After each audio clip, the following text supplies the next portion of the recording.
All right, everybody, welcome back to the Uncharted Podcast Network, where every episode is the main event. That's right, we are back and we are ready to go. It is April 19th, 2026, and we are sitting in the wake of WrestleMania Night 1 from Las Vegas. And I have plenty to think, plenty to say about this very first night of WrestleMania. But as always, before we dig into that, go follow us on the socials. Go like us on the socials. You know what I'm saying? You know what we're all about? All the socials. Sorry, I had to procrastinate there for a second. Facebook, it's under the Uncharted Podcast Network. Go like, follow that page. Instagram, Threads, X, TikTok, at Uncharted PCN for Instagram and Threads, and for Twitter and TikTok, it is at Uncharted_PCN. Go like, follow, share, and subscribe to all of those right now for all the awesome Uncharted content that is going to be coming your way. I'm excited to be here. Let's get into it. And before we get into the main card for WrestleMania Night 1, which again, I have plenty of thoughts of things to say about WrestleMania Night 1, let's highlight the fit for right now. Yeah, I'm rocking your tribal chief, my tribal chief, the one tribal chief, Roman Reigns. And this is a single panel Kunu Flex from Roosevelts.com. If you guys haven't ever checked out their stuff and you're a nerd like me and you like shirts and you like superheroes, you like wrestling, you like specific TV shows like The Office, like Parks and Rec, if you like some anime like Dragon Ball, stuff like that, you run on over to Roosevelts.com and you click on their fandoms button and you will find things from Disney, from WWE, from Marvel, all over, right? You'll find so many different options. Jurassic Park, for awesome, nerdy, button-up collared shirts just like this on Roosevelts.com. Go check that out. Now, this is fit number 1 for the day.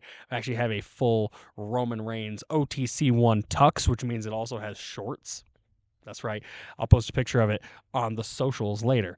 Go check those out right now on Roosevelts.com. No vowels, just RSVLTS, Roosevelts.com. All right. It's back, baby. It's back. We got the tablet. We got the magic thing that I write my bullet points on, because to be honest, the first time, one of the real problems with the show was it took a long time for me to make a single episode, because I was trying to like TV write out every single episode. Every word was planned, everything was predetermined. We're not about that. By the way, I'm sure you can tell before we truly deep dive into this, I'm outside. Okay. We're at my house in sunny Colorado right now. It's beautiful, beautiful day outside.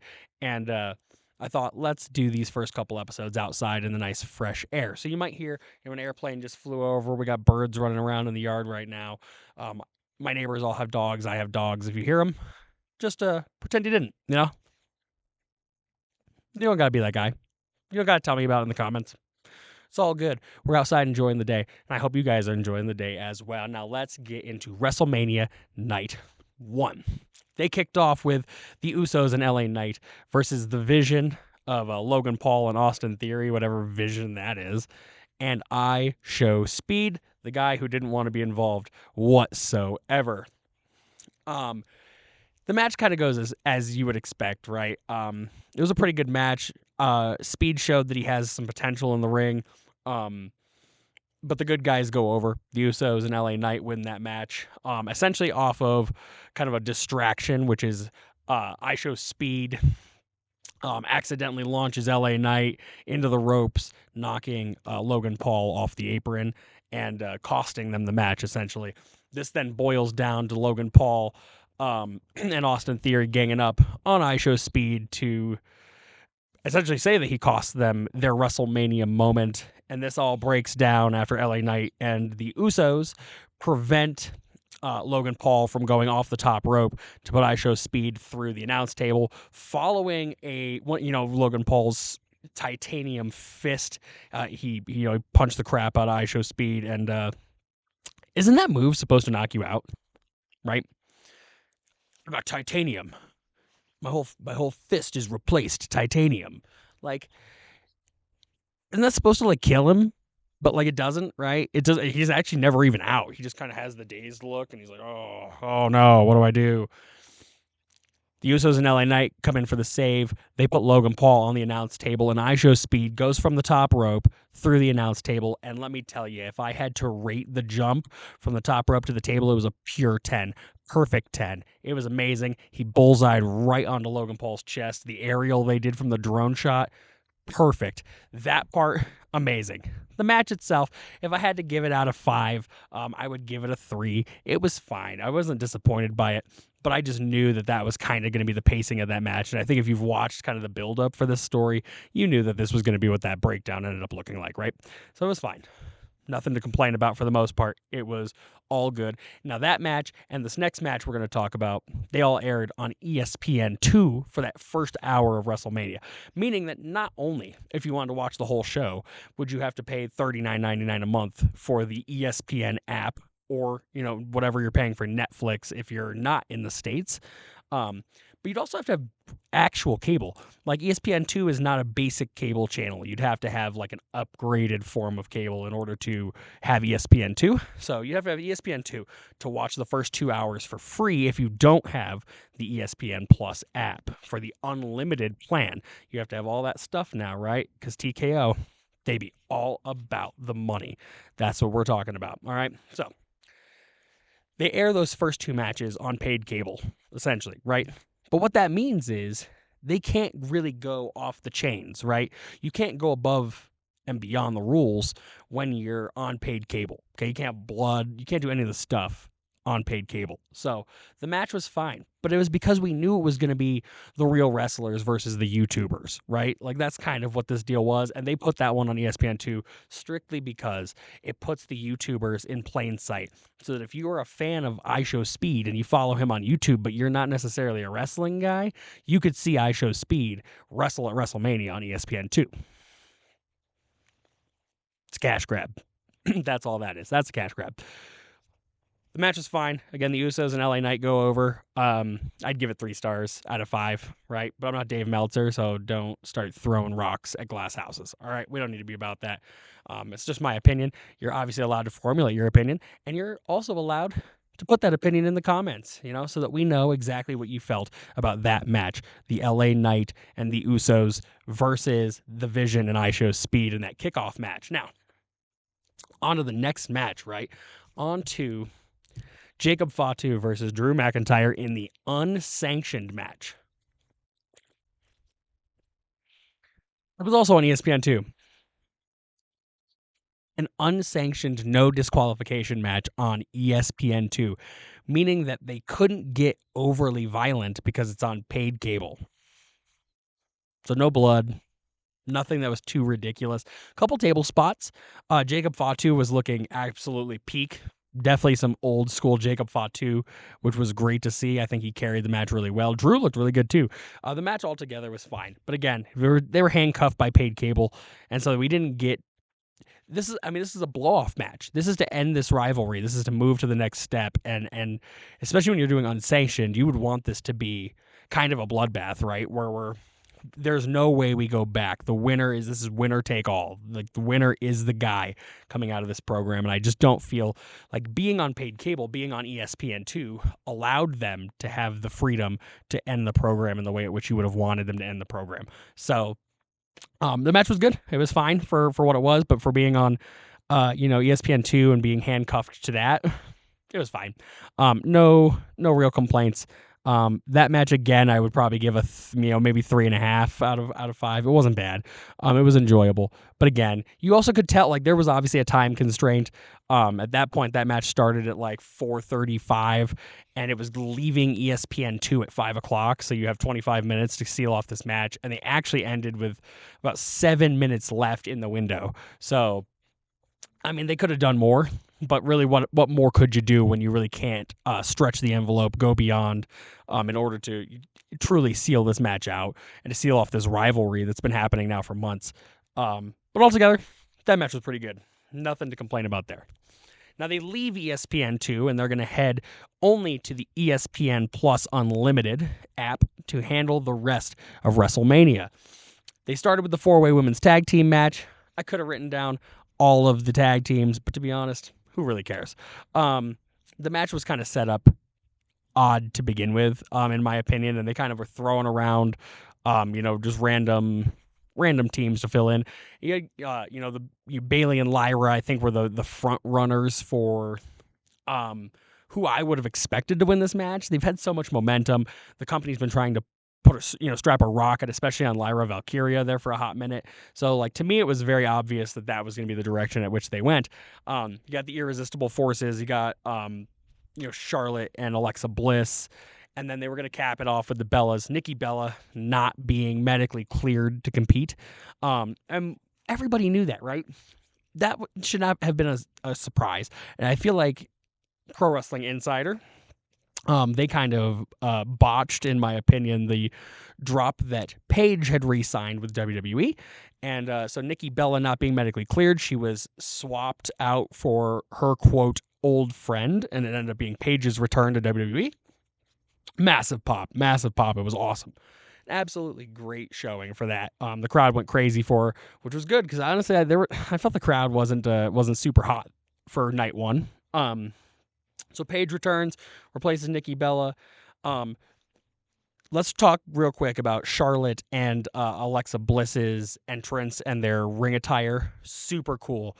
Beautiful attire, to be completely honest. Charlotte with the massive butterfly and Alexa Bliss with the firefly moth. The tribute to Bray Wyatt. Always connected. It's set on the head of the moth. Super cool. Absolutely beautiful art and attire. Best of the night, by far. Best of the night. So, hats off to them on that. They end up having Brie Bella and Paige win this match. Paige hitting Rampage on Alexa Bliss to get the pin and become the new women's tag team champions. I don't know that it was necessary. That's what I will say out the gate is I don't know. Paige probably doesn't need the title immediately, and the women's tag team titles are not representative of great competition right now, and haven't been really ever. The women's tag division has just been kind of the same thing over and over and over and over again. So with that being said, I felt like putting the strap on her right away. Like, I get that they're just trying to validate her return, but I don't know. I think Bailey and Lyra probably were the better choice. It would have paid off that story a lot more and given all these months of build would have been for something. And it really just didn't seem that way in the end. So to me, it squashed the momentum of Bailey and Lyra for the sake of Paige and Brie. And now, like, what happens with that? And what happens when Nikki is medically cleared? Are we going to get a Nikki heel turn on Paige? Are we going to get a Paige heel turn on the Bellas? Like, what's going to happen with that? Only time I think will tell on that. But Paige and Brie for the win, and they are the new women's tag team champions. On to the next match. That'd be Becky Lynch versus AJ Lee for the women's Intercontinental title. This match to me was very predictable, all in that there was no way AJ Lee was going to retain at the end of this. Becky Lynch was going to win the whole time. Not to say that it's specifically because of this, but, for me, it's, AJ is definitely not a full-timer by any stretch. She has other projects and books and podcasts and stuff that she's working as well. So, having her be the full-time women's Intercontinental champion didn't make a whole lot of sense. Becky's there every week, defending the title pretty regularly when she has it. So it just made more sense to me that AJ was going to drop that title to Becky. And that is exactly what happened. And, following that, the post-show presser, it seems like AJ may be going away for a little while. It doesn't seem like it's permanent like it was last time, but it just seems like maybe she's taking a little bit of time off. Again, she does writing for TV shows. She does a podcast. She writes books. She's a very busy lady, so I would assume that she has something going on, and off they go to handle that. I think in the future, especially if AJ does decide to come back, we will get a Paige AJ run of some sort, whether it's tag team, whether it's rekindling the rivalry and trying to just have barn burner matches in the modern era. Now that women's wrestling is actually allowed to be competitive and not just hair pulling and slapping. There's no butterfly titles, none of that. I think that there's a chance that we get a good AJ Becky feud, or not AJ Becky, sorry, AJ Paige feud in the future. Ooh, I'm throwing stuff. That's crazy.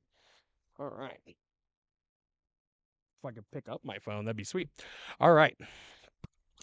On to the next match, Liv Morgan versus Stephanie Vaquer for the Women's World Tag Team Championship. Uh, Liv's entrance was ridiculous.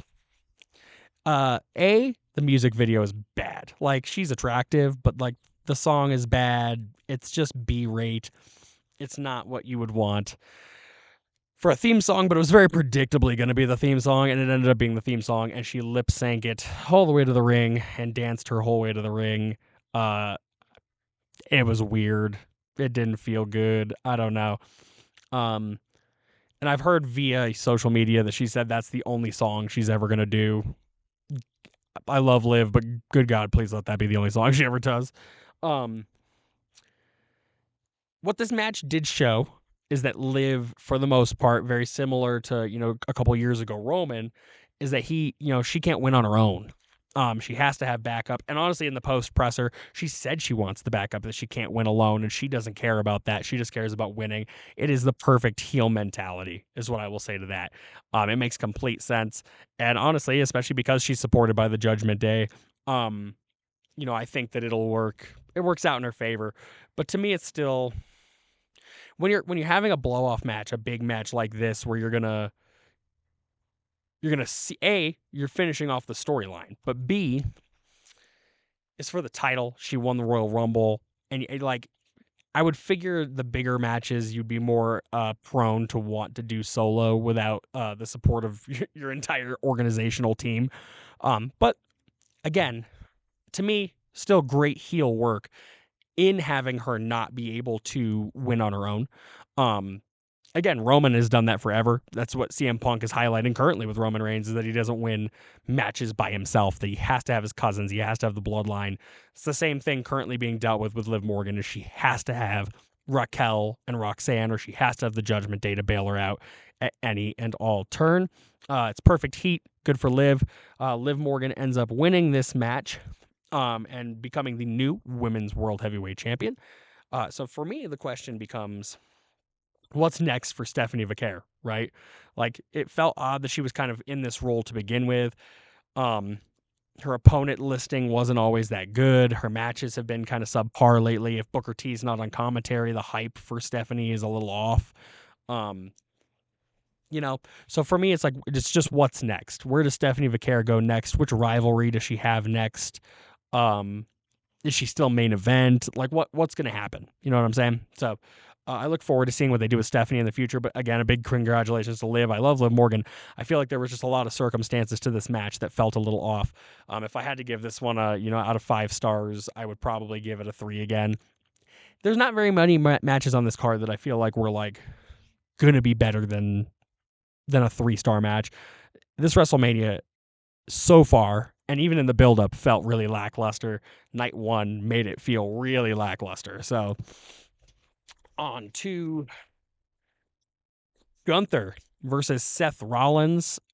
This match to me made no sense. On paper. Okay, on paper, made no sense. They threw it together at the last second. I had seen speculations that Gunther was supposed to wrestle Rey Mysterio and possibly end his career. And they were obviously building for Seth Rollins, Braun Breaker.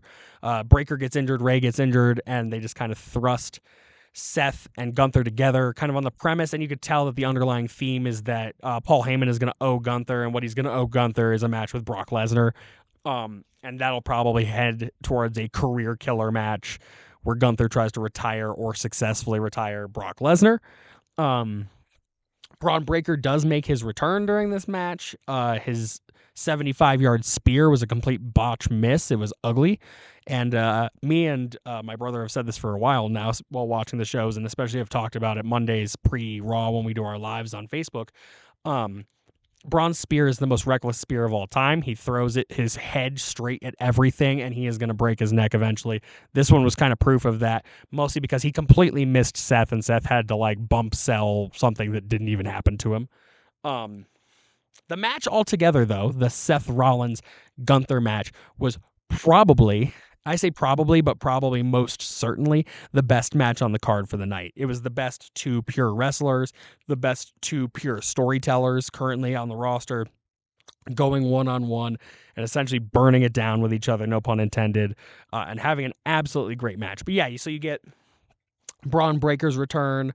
Um, I think it'll set up for Rollins Breaker at Backlash is probably what's going to come out of this. The question for me currently being, is Braun Breaker still in the vision? Is Braun Breaker on his own now, just under the guidance of Paul Heyman? And Paul Heyman is just hands in so many cookie jars that we don't even know what to do with it.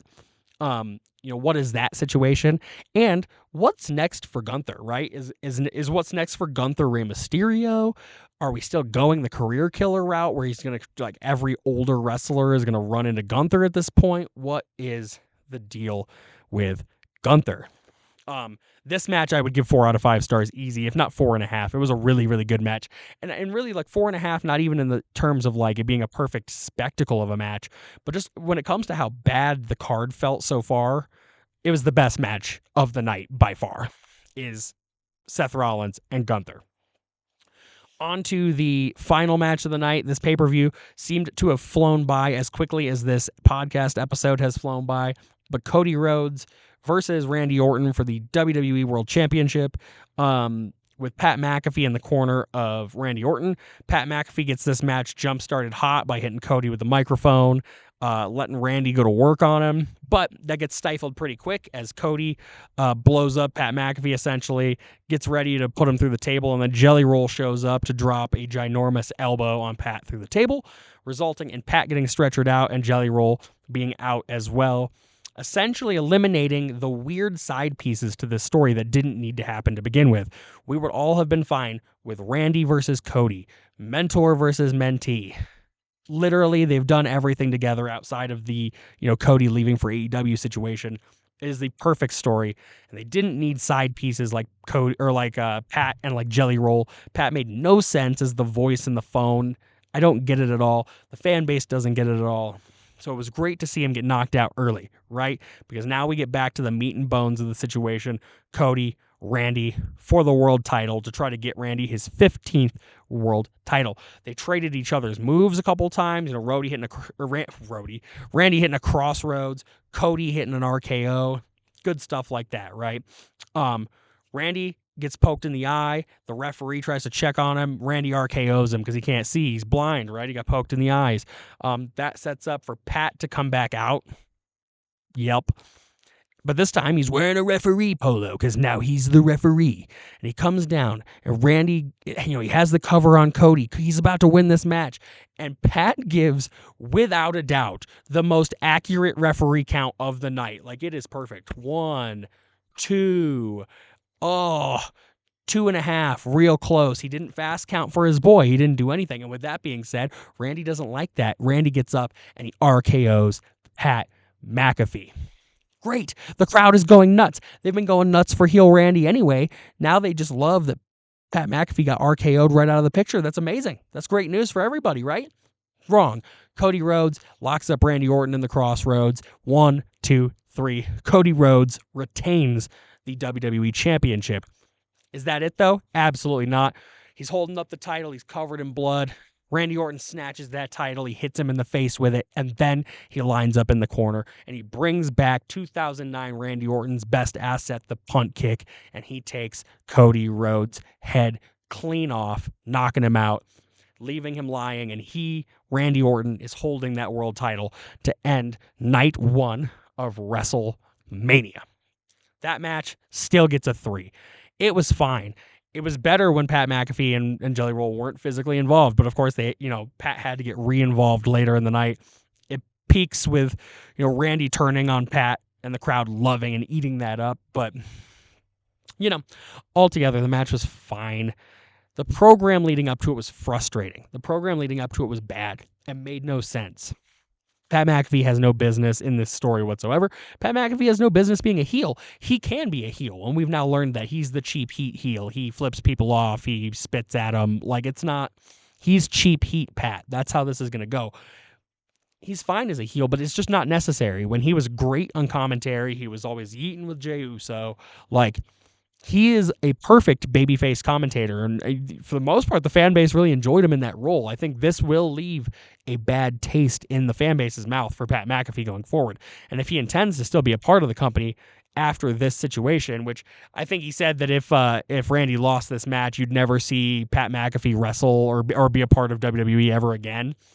There's a chance that that's reality, but I just don't buy it. TKO and WWE all being together, and that being such a big piece of ESPN, and Pat McAfee is currently the daytime king of ESPN. I just don't imagine that this is the last time we see Pat at WrestleMania. And to be completely honest, they never once talked about it to close out the show that Pat had said that. So I think they almost backpedaled to try to make it so that isn't a key piece of the story. So that if he wants to come back and he wants to do business and he wants to do commentary or he wants to manage some random person that he doesn't need to manage, he still has the opportunity to do that. But we will see. You know what I mean? All right. That is night one of WrestleMania. The whole night, if I have to go out of 5 stars, it barely gets a 3. Barely. It had some high point moments. Paige returns. Again, Randy RKOing Pat McAfee and hitting the punt kick. Rollins Gunther being the best match of the night. The attires for Alexa and Charlotte were awesome. But there were plenty of misses on this card too.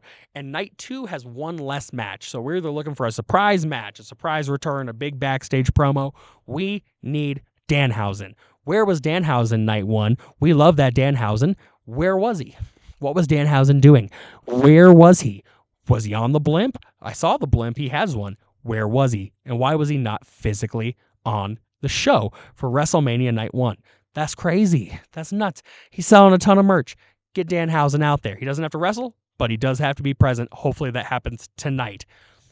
Let's real quick go over the card for tonight. We've got Oba Femi versus Brock Lesnar. Everybody looking forward to that. That match will air on ESPN in the first hour. They're doing the same thing as they did last night, where the first hour is going to be on ESPN. Not ESPN2 this time, though. That is something to be noted, as you don't have to have upgraded cable for that. You can just have basic cable to have basic ESPN.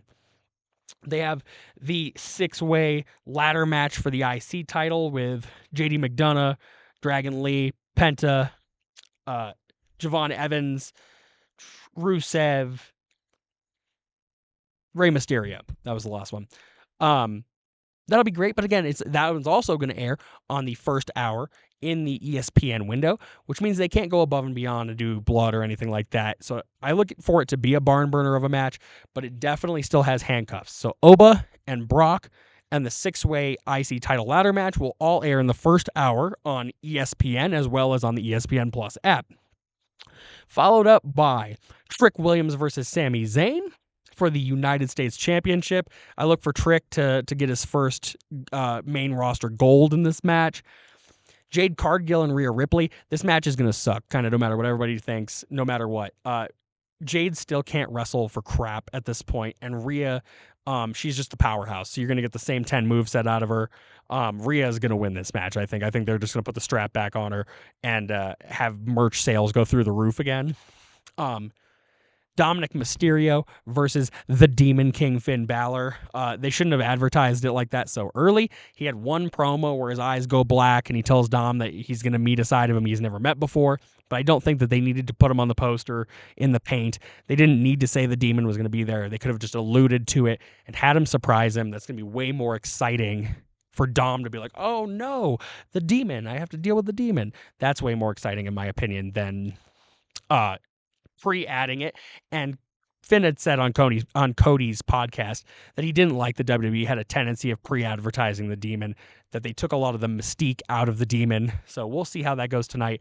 I am very much so looking forward to that match, and I do think it will be the match of the night on a technical level. Oba Brock, I think, is going to go over really hard. The fans really like that. They want to see Oba beat Brock. But I think the best technical match of this night is by and far going to be the Demon Finn Balor versus Dominic Mysterio. And they will cap off with CM Punk versus Roman Reigns for the WWE World Heavyweight Championship. I look for the Tribal Chief to go over and bring another set of gold back to himself, to the bloodline, and start a reign of dominance again. I've never been a CM Punk guy. I look forward to that reign being over and gone. However, as much as I want Roman to win, I think they do keep the strap on CM Punk so he can finally have his WrestleMania main event moment. It's disappointing, but it is likely true. Again, that is one match short from last night, so I look for a surprise match, a backstage segment, a Danhausen skit, something different to fill in a void. Maybe we get like Ms. Danhausen at the last second, something like that.